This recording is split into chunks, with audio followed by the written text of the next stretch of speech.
सभी का शिफ्ट 24 में मैं हूं गरिमा रितेश और अब रुक करेंगे देश की अहम खबरों का।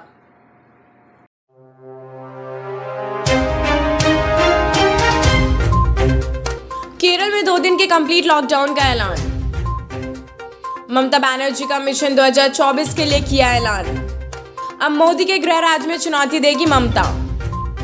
भारत पाकिस्तान सेना ने बॉर्डर पर भेंट की मिठाइयां। उत्तराखंड के LAC के पास बढ़ी चीन की गतिविधियां।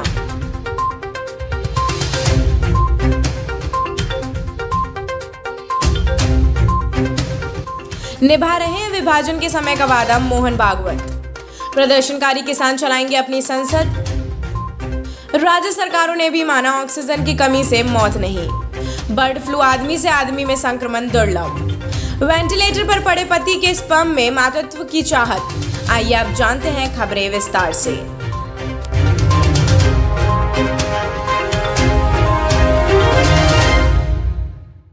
कोरोना संक्रमण के बढ़ते मामलों को देखते हुए केरल सरकार ने पूरे राज्य में 2 दिन 23 और 24 जुलाई को संपूर्ण लॉकडाउन का ऐलान किया है। इसके साथ ही पिनराई विजयन सरकार के राज्य और स्वास्थ्य और परिवार कल्याण विभाग की टेस्टिंग बढ़ाने को कहा है। हर दिन 3 लाख सैंपल जांच का आदेश दिया गया है। पश्चिम बंगाल में तीसरी बार सत्ता हासिल करने वाली ममता बनर्जी अब मिशन 2024 में जुट गई हैं। बंगाल में खेला होबे का नारा देकर बड़ी जीत हासिल करने के बाद उन्होंने 16 अगस्त को खेला दिवस मनाने का फैसला किया है। इस मौके पर गरीब बच्चों को फुटबॉल बांटने की भी घोषणा है।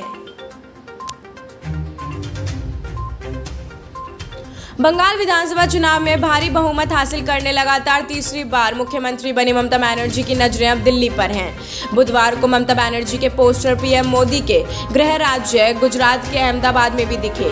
तृणमूल कांग्रेस शहीदी दिवस की 28वीं बरसी मना रही है। इस मौके पर ममता बनर्जी 2024 के लिए बिगुल फूंक सकती है।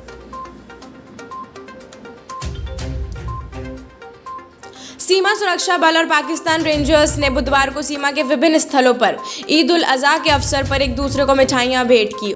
उल्लेखनीय है कि प्रधानमंत्री नरेंद्र मोदी की सरकार द्वारा 5 अगस्त 2019 को जम्मू कश्मीर से अनुच्छेद 370 के प्रावधानों को खत्म किए जाने के बाद पाकिस्तान ने एक तरफा तरीके से त्योहारों के अवसर पर मिठाइयों के आदान प्रदान करने के चलन को रोक दिया था।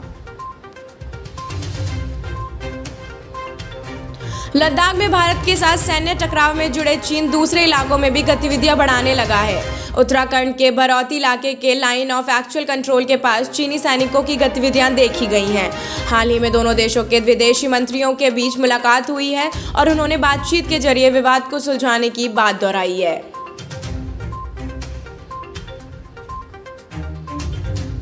RSS प्रमुख मोहन भागवत ने संशोधित नागरिकता कानून CAA को लेकर देश के मुसलमानों को भरोसा देते हुए कहा है कि उन्हें कोई नुकसान नहीं होगा। RSS प्रमुख ने कहा है कि अल्पसंख्यकों को लेकर विभाजन के समय जो वादा किया गया था भारत उसका पालन कर रहा है, लेकिन पाकिस्तान ने ऐसा नहीं किया। संसद के मानसून सत्र के दौरान सदन में सरकार को कई मुद्दों पर विरोध का सामना करना पड़ रहा है। बीते साल नवंबर महीने में ही दिल्ली की सीमाओं का प्रदर्शन कर रहे किसानों ने अब ऐलान किया है कि वे 22 जुलाई से हर दिन जंतर मंतर पर यह किसान संसद का आयोजन करेंगे।